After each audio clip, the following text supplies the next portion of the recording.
Dubai వార్తలకి స్వాగతం. వివరాల్లోకి వెళితే ఎడారి నుంచి స్వర్గాన్ని సృష్టించిన దేశం దుబాయ్. ఆ దేశాన్ని చూస్తుంటే తనకు అసూయ వేస్తుందని ఏపీ ముఖ్యమంత్రి చంద్రబాబు అన్నారు. విజయవాడలో నిర్వహించిన ఇన్వోస్టోపియా గ్లోబల్ ఏపీ సదస్సుకు సీఎం హాజరయ్యారు. ఈ సందర్భంగా ఆయన మాట్లాడుతూ దుబాయ్లో ఎడారి ప్రాంతాలు, బీచ్లు పర్యాటకులకు ఆహ్లాదకర అనుభూతిని కలిగిస్తాయి. యుఏఈ అభివృద్ధిలో భారత్ భాగస్వామ్యం ఉండటం సంతోషకరమన్నారు. Different nations are having different advantages. Some of the provinces, they don't have any nations, they don't have any advantages. Always I am jealous of Dubai. 50 degrees temperature and above, and also it is only desert. Today we are all proud they made heaven to live, and also we can make it very proudly. I can say most livable place. That is how they created. As a logistics hub, not one area, you can name anything, they are number one now. Another thing, for the last 3 decades I am working with Dubai and UAE. I am seeing their progress. Same way, Hyderabad also I started. They started Internet City. I started high-tech city. We promoted different areas, they promoted different areas. The way they market, the way they execute, amazing experience. Vision is one and execution is another. I really appreciate UAE and also Dubai. They are doing extremely well. Just now, His Excellency, Honorable Minister has made very clearly, 2021, all of us are afraid of Corona. Then UAE has gone differently. Even crisis is an opportunity. Their Istopia has come to picture. They are working in that. What Minister has rightly mentioned, I am very impressed. Do things differently, not routinely. That is where new things, every day if you do, you can reach new heights. I really appreciate him. Vision is very clear, very, very effective vision. Regarding to India and also UAE, we are having very good relations. UAE, if you can see, around 1.1 crore population. 40% are Indians. Nearly 38% in UAE are Indians. We are contributing for UAE growth. I really appreciate this gesture also, and also you are providing opportunities for Indians in UAE. పరివాహక ప్రాంతాల నుంచి శ్రీశైలం జలాశయానికి వరద ప్రవాహం కొనసాగుతోంది. జలాశయం 2 radial crust గేట్లను 10 అడుగుల పైకెత్తి స్పిల్వే ద్వారా 55,048 క్యూసెక్కులు శ్రీశైలం కుడి ఎడమగట్టు జల విద్యుత్ కేంద్రాలలో విద్యుత్ ఉత్పత్తి చేస్తూ 66,948 క్యూసెక్కులను అదనంగా నాగార్జున సాగర్ కు విడుదల చేస్తున్నారు. ఎగువ పరివాహక ప్రాంతాలైన జూరాల నుంచి 39,168, సుంకేశ్వర జలాశయం నుంచి 36,975 క్యూసెక్ల వరద నీరు వస్తోంది. శ్రీశైలం జలాశయం నీటి మట్టం బుధవారం మధ్యాహ్నం 2 గంటల సమయానికి 883.80 అడుగులు ఉండగా నీటి నిల్వ 208 టీఎంసీలుగా నమోదైంది.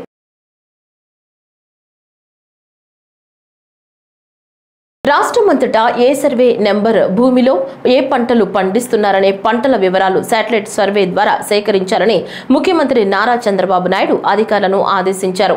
తూర్పుగోదావరి జిల్లా బిక్కవోలు మండలం బలభద్రాపురంలో చేపట్టిన శాటిలైట్ సర్వేతో సమగ్ర సమాచారం వెల్లడైందన్నారు. క్షేత్రస్థాయిలో సేకరించిన సమాచారం శాటిలైట్ సర్వే సమాచారం సరిపోల్చాలని స్పష్టం చేశారు. ఒక ప్రాంతంలో ఒకే తరహా పంటలు వేసేలా రైతులకు దిశానిర్దేశం చేయాలని చెప్పారు. రైతు సేవా కేంద్రం నుంచి ఈ మేరకు నిరంతరం సూచనలు సహకారం వారికి అందించాలన్నారు. పోలీసులపై టీడీపీ ఎమ్మెల్యే కులికపూడి ఫైర్ అయ్యారు. తిరువూరు టౌన్లో ఎస్ఐ సత్యనారాయణ ఒక గ్యాంగ్ను పెట్టుకుని గంజాయి అమ్మిస్తున్నారని, కొనేవారి వద్ద నుంచి డబ్బులు వసూలు చేస్తున్నారని అన్నారు. ఎస్ఐ ప్రైవేట్ పంచాయతీలు చేస్తూ అక్రమ వసూలు చేస్తున్నాడని, పూర్తి ఆధారాలు తాను చూపిస్తానని ఎమ్మెల్యే కులికపూడి అన్నారు.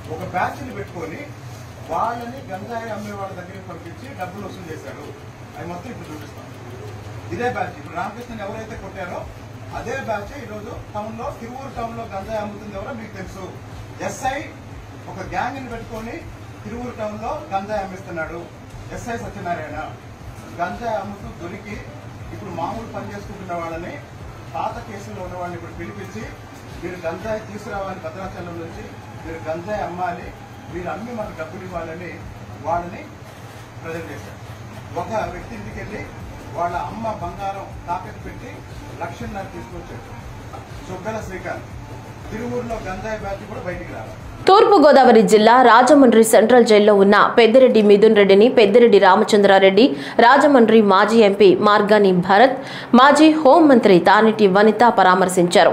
ఈ సందర్భంగా రాజమండ్రి సెంట్రల్ జైలు ఎదుట వైసీపీ నేతలు మాట్లాడుతూ, వైసీపీ ప్రభుత్వం హయాంలో ఎక్కడా మద్యం స్కామ్ జరగలేదని, స్కామ్ ఎక్కడ జరిగిందో చూపించారని, ఇది కక్ష సాధింపు చర్య అని అన్నారు. స్కామ్ జరగడానికి కనీసం అవకాశం కూడా లేదని, మాపై తప్పుడు ఆరోపణలు చేస్తున్నారని నేతలు అన్నారు.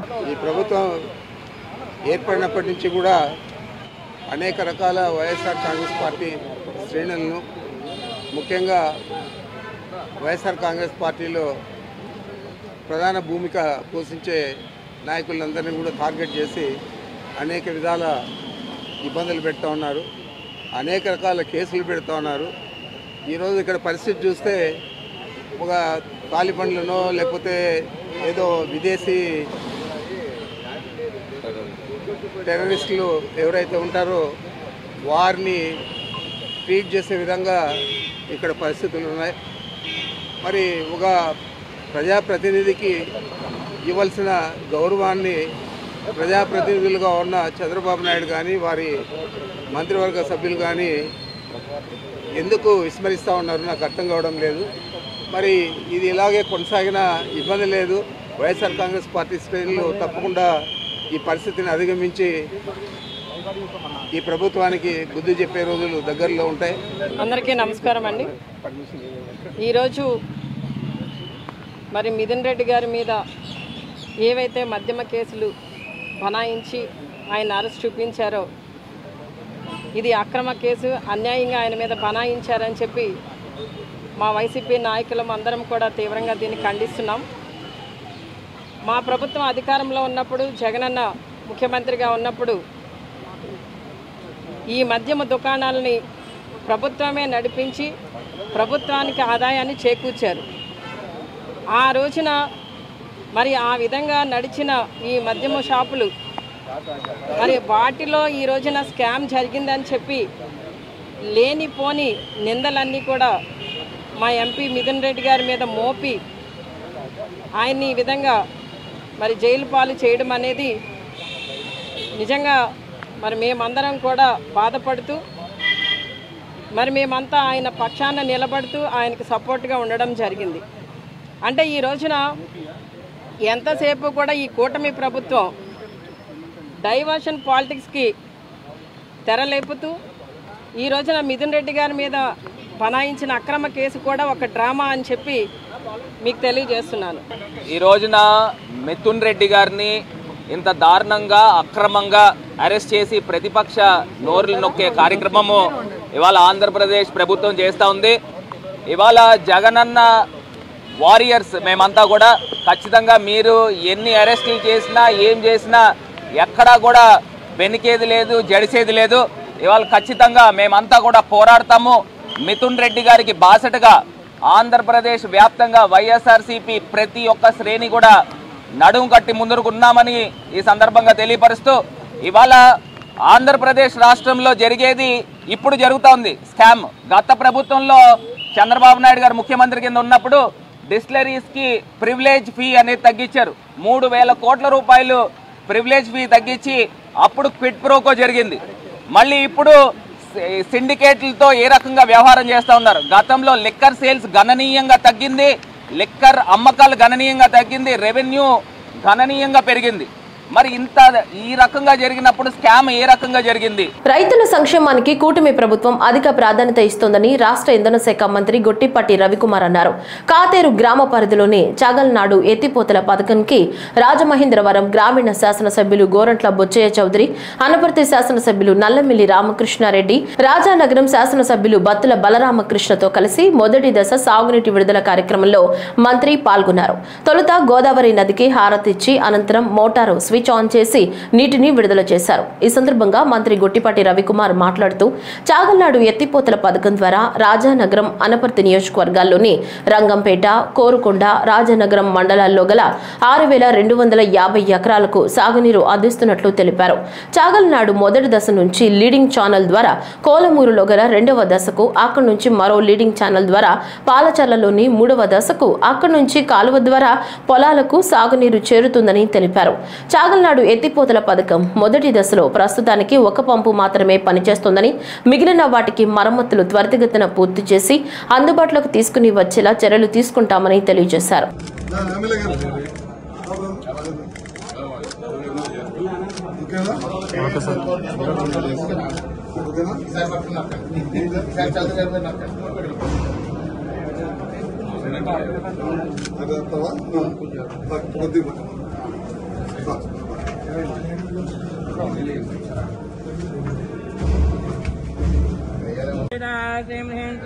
महालक्ष्मी नमः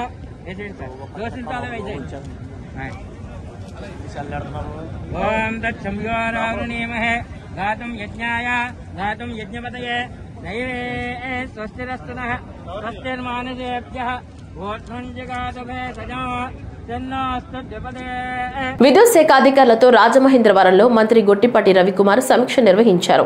ఈ కార్యక్రమంలో జిల్లా కలెక్టర్ పి ప్రశాంతి, ఎమ్మెల్యేలు బుచ్చయ్య చౌదరి, రామకృష్ణారెడ్డి, బలరామకృష్ణ, నల్లమిల్లి రామకృష్ణారెడ్డి, విద్యుత్ సంస్థ ఎస్సీ టి తిలక్ కుమార్ తదితరులు పాల్గొన్నారు. ఈ సందర్భంగా జిల్లాలో పీఎం సూర్యఘర్, ఆర్డీఎస్ఎస్ పనుల వివరాలను మంత్రి అడిగి తెలుసుకున్నారు. క్షేత్రస్థాయిలో సూర్యఘర్, ఆర్డీఎస్ఎస్ పనులు వేగవంతం చేయాలని ఆదేశించారు. పీఎం సూర్యఘర్ పై అధికారులు ప్రజల్లో అవగాహన కల్పించాలని ఆదేశాలు జారీ చేశారు. దరఖాస్తు చేసుకున్న రైతులకు వ్యవసాయ కనెక్షన్లు మంజూరు చేయాలని, రానున్న గోదావరి పుష్కరాలకు విద్యుత్ శాఖ సిద్ధంగా ఉండాలని కోరారు.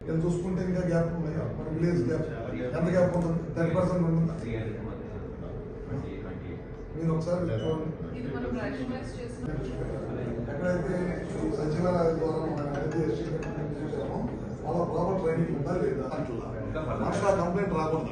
మనం 100 చేసి ఒక చాట రాకపోయినా అది దాంట్లో పెద్ద పోతం అదొకటి జాగ్రత్త చూసుకో. పవర్ కట్స్ కింద మారిపోతుంది. ఇప్పుడు ఏమవుతుంది, మనం ఆర్డీఎస్ఎస్ వర్క్ చేస్తాం, మన ఊళ్ళో అది 5 hours 6 hours పవర్ ఆపరేట్ పని చేయాలి. పని చేసినప్పుడు ప్రాపర్ ఇన్ఫర్మేషన్ వాళ్ళకి వెళ్తాయి. మనం ఇది వాళ్ళ పవర్ కట్ కింద అనుకోని పవర్ కట్స్ ఉన్నాయి చెప్తున్నారు. అది కొద్దిగా జాగ్రత్త తీసుకోవాలి. ప్లస్ 2 days చేయాల్సిన పని 4-5 days చేస్తున్నారు. అక్కడ పవర్ పెరుగుతుంది కదా, దాన్ని అప్గ్రేడ్ చేస్తూ ఉంటుంది. ఎక్కడ పెరిగిందో ఐడెంటిఫై చేయండి. అదేమన్నా లో వోల్టేజ్ వచ్చి వాళ్ళ దగ్గర కంప్లైంట్ పదే వచ్చిన తర్వాత మనం చేస్తాం. అదేమన్నా మ్యాక్సిమం మన చేతుల్లో మనం చేయగలిగినవి చేయాలి. మిగతా ఏం చేస్తే పెట్టుకుంటుందని మనం ట్రై చేస్తాం. ఎట్లా చేయాలో దాన్ని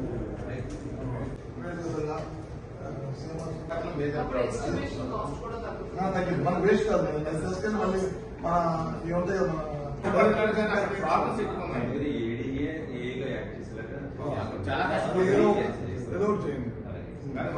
అంబేద్కర్ కోనసీమ జిల్లా రాజంపేట ఎంపీ మిథున్ రెడ్డి అరెస్టు అప్రజాస్వామికమని, రాజకీయ కక్ష సాధింపులో భాగంగానే అరెస్టు చేశారని వైసీపీ రాష్ట్ర ప్రచార విభాగం అధికార ప్రతినిధి తెన్నేటి కిషోర్ అన్నారు. రాజాలలో ఆయన విలేకరులతో మాట్లాడుతూ ఎన్నికల సమయంలో ఇచ్చిన హామీలు అమలు చేయడం చేతకాక ప్రజల దృష్టిని మళ్లించేందుకు వైఎస్ఆర్సీపీ నేతలపై కక్ష సాధింపు చర్యలకు కూటమి ప్రభుత్వం తెరతీస్తుందన్నారు. ప్రభుత్వ అరాచకాలను ప్రశ్నిస్తున్నందుకే మిథున్ రెడ్డిపై లిక్కర్ స్కామ్ తప్పుడు కేసు బనాయించి అరెస్టు చేశారన్నారు. వైఎస్ఆర్సీపీ హయాంలో పారదర్శకంగా మద్యం పాలసీ అమలైందని గుర్తు చేశారు. అక్రమ అరెస్టులకు వైఎస్ఆర్సీపీ నాయకులు భయపడే ప్రసక్తే లేదన్నారు. అందరికీ నమస్కారం. మరొకసారి ఈరోజు మీ అందరితో కూడా మాట్లాడాలని చెప్పేసి ఈ మీడియా సమావేశాన్ని నిర్వహించడం జరిగింది. ఈరోజు రాష్ట్రంలో జరుగుతూ ఉన్నటువంటి పరిస్థితులన్నింటినీ కూడా మీ అందరికీ కూడా తెలిసిందే. రాష్ట్రంలో జగన్మోహన్ రెడ్డి గారి పరిపాలన చేసినంత కాలం కూడా ఆ రోజు జరిగినటువంటి పరిపాలనలో ఘోరమైనటువంటి లిక్కర్ స్కామ్ జరిగిందని చెప్పేసి ఈరోజు చంద్రబాబు నాయుడు గారి నాయకత్వంలో ఉన్నటువంటి కూటమి ప్రభుత్వం లేనిపోని ఆరోపణల ద్వారా ఈరోజు సిట్ అనే ఒక దుర్మార్గమైనటువంటి అధికారులను ఏర్పాటు చేసి వారి సొంత అధికారులను ఏర్పాటు చేసి ఈరోజు వైఎస్ఆర్ కాంగ్రెస్ పార్టీ నాయకులుగా ఉన్నటువంటి మిథున్ రెడ్డి గారి పైన, అదేవిధంగా పార్టీ ముఖ్య నాయకుల పైన, అదేవిధంగా జగన్మోహన్ రెడ్డి గారికి అత్యంత సన్నిహితంగా ఉన్నటువంటి వ్యక్తుల పైన ఈరోజు దారుణంగా దుర్మార్గంగా కేసులు బనాయించి అక్రమంగా జైల్లో పెడతా ఉన్నటువంటి పరిస్థితి చూసాం. ఈరోజు మీ ద్వారా ఒకటే ఈ రాష్ట్ర ప్రభుత్వాన్ని అడుగుతా ఉన్నా, మీరు 2014 నుంచి 2019 వరకు మీరు పరిపాలించినటువంటి సమయంలో మీకు వచ్చినటువంటి ఆదాయం ఎంత లిక్కర్ పైన? అదేవిధంగా జగన్మోహన్ రెడ్డి గారు 2019 నుంచి 2024 వరకు జగన్మోహన్ రెడ్డి గారు పరిపాలించిన సమయంలో వచ్చినటువంటి ఆదాయం ఎంత? అంటే 2014, 2019 సమయంలో దాదాపు 80,000 కోట్ల ఆదాయం ఉంటే జగన్మోహన్ రెడ్డి గారు పరిపాలించినటువంటి సమయంలో దాదాపు 1,80,000 కోట్ల రూపాయలు ఆ రోజు ఆదాయం వచ్చింది. జగన్మోహన్ రెడ్డి గారి పరిపాలన అంతా కూడా సామరస్యంగా ప్రజలకు అనుకూలంగా ఆ రోజు ఎక్కడైతే ఇబ్బందిగా ప్రజలకు ఇబ్బందిగా మద్యం వల్ల ఇబ్బంది కలుగుతా ఉందో అక్కడ ఆ ఇబ్బందులన్నింటిని కూడా అధిగమించి ఆ రోజు మద్యం పాలసీని ఒక విధానంతో తీసుకెళ్లారు. రాబోయే రోజుల్లో మరింతగా పోరాటం చేసి మీ బెడలు ఉంచి మీరిచ్చినటువంటి హామీలు నెరవేర్చే వరకు కూడా వైఎస్ఆర్ కాంగ్రెస్ పార్టీ నాయకులుగా కార్యకర్తలుగా ఎక్కడ కూడా విశ్రాంతి లేని శ్రమ పడతామనే విషయాన్ని మనవి చేస్తూ మీ అందరికి కూడా హృదయపూర్వక నమస్కారాలు చెప్తూ జై జగన్, వైద్యుల్లాలు వైఎస్ఆర్ కాంగ్రెస్ పార్టీ. తూర్పుగోదావరి జిల్లా గోకవరం మండలం కోటి తలంబరాల మహాయజ్ఞానికి అచ్యుతాపురంలో వానరసేన శ్రీకారం చుట్టారు. జాంబవంతుడు, హనుమంతుడు, సుగ్రీవుడు, శ్రీరాముడు, అంగదుడు వేషధారణతో దుక్కి దున్ని నాగలి పట్టారు రైతులు.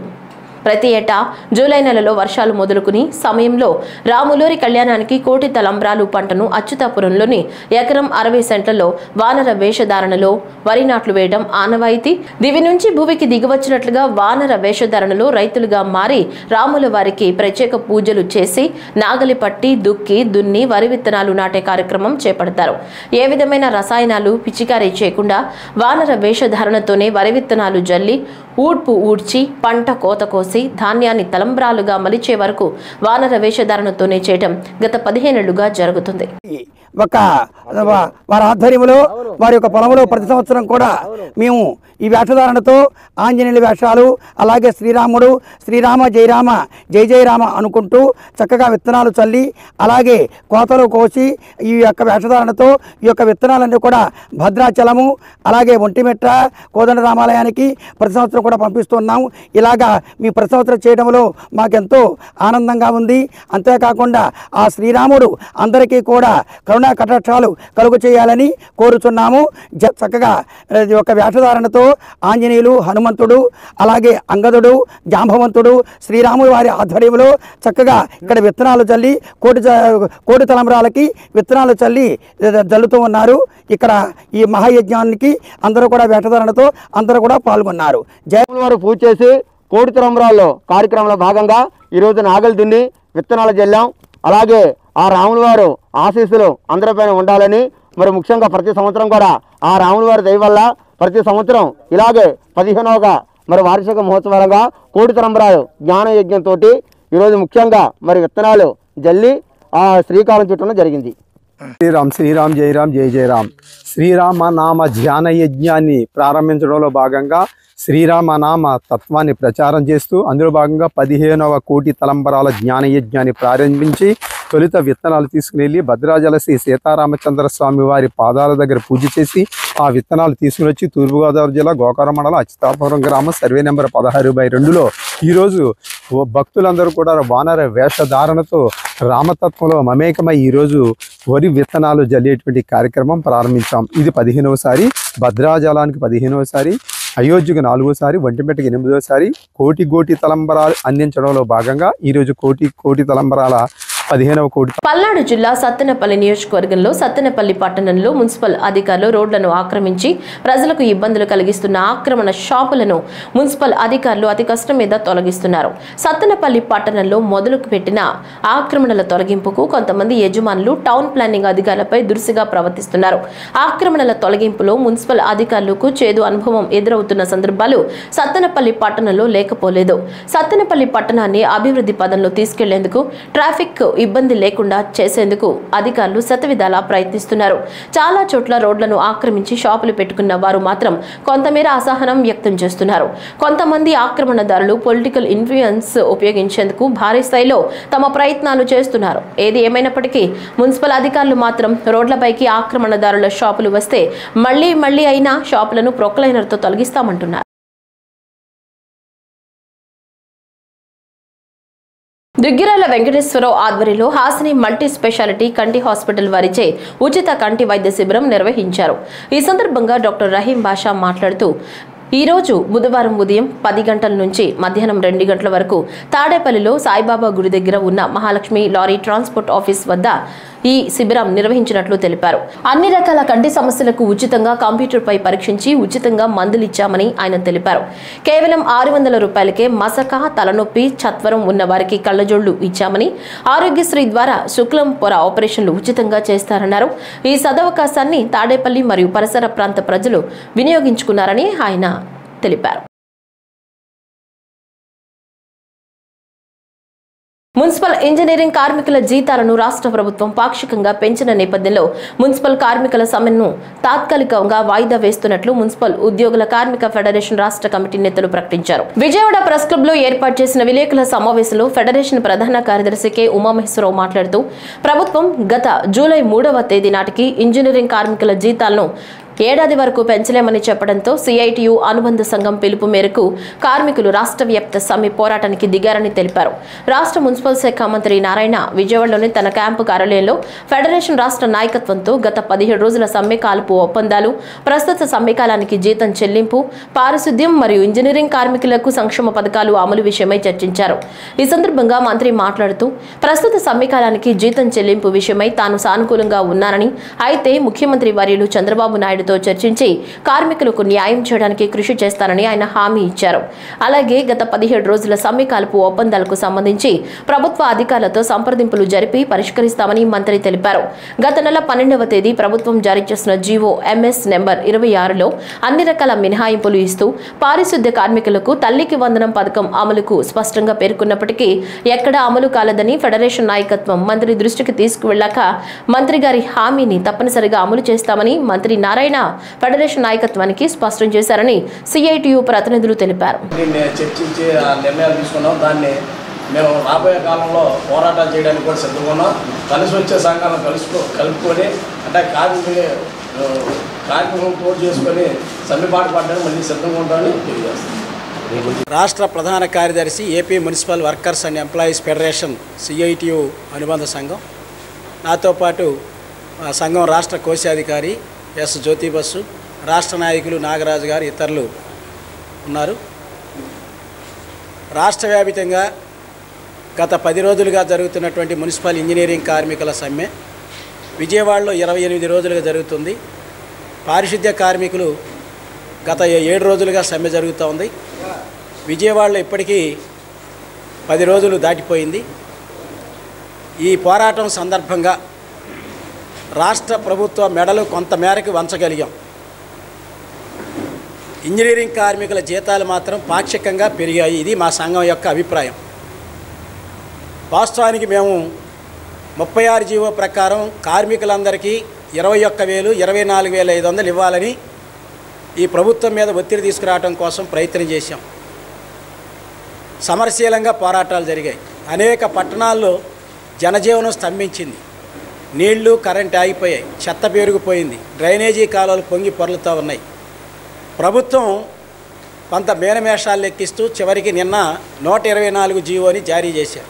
కానీ అందులో మేము అడిగిన జీతాలు ఇవ్వలేదు. అయినా కొంతమేరకు జీతాలు పెంచారు. కొన్ని అవకాశవాద సంఘాలు, స్వార్థపరులు 29,500 అడిగి చివరికి ఎంతో కొంత పెంచండి అని కాళ్ళ బేరానికి వెళ్ళారు. వీళ్ల కాళ్ళబేరం వల్ల ఈరోజు కార్మికులకి పాక్షిక విజయం మాత్రమే లభించింది. ఈ పాక్షిక విజయంతో పాటు మిగతా డిమాండ్ల పట్ల రాష్ట్ర ప్రభుత్వం ఇప్పటిదాకా కొంత కాలయాపన చేసింది. వాస్తవానికి జీతాలు కూడా ఏడాది పాటు వాయిదా ఇవ్వాలని మమ్మల్ని 3వ తారీఖు మంత్రి గారు చెప్పారు. ముఖ్యమంత్రి గారు జీతాలు లేవు, డబ్బులు లేవు, మున్సిపాలిటీలు అప్పుల్లో ఉండేవి కనుక ఒక ఏడాది పాటు ఆగండి అని అడిగారు. అని ఇన్ని రోజులు సమ్మె తర్వాత ప్రభుత్వం కొంత దిగొచ్చి కొంత మేరకు జీతాలు పెంచింది. కార్మికులు మాత్రం పూర్తి సంతృప్తి చెందలేదు, ఇంకా నిరాశతో ఉన్నారు. ఇప్పటికైనా ప్రభుత్వం పునరాలోచన చేయాలని, గత 7 ఏళ్లుగా ఇంజనీరింగ్ సెక్షన్లో పనిచేసే అనేక తరగతుల కార్మికులకి వాటర్ సెక్షన్లో కానీ, లీక్ వర్కర్లు కానీ, టౌన్ ప్లానింగు, పార్కుల్లో పనిచేసేవాళ్ళు, సెక్యూరిటీ గార్డ్స్, హెల్పర్లు, అటెండర్లు వీళ్ళందరూ కూడా ఈరోజు పెరగాల్సినంత జీతాలు పెరగలేదు అనేటువంటి కొంత అసంతృప్తితో ఉన్నారు. ఈ వార్తలు ఇంతటితో సమాప్తం. నమస్కారం.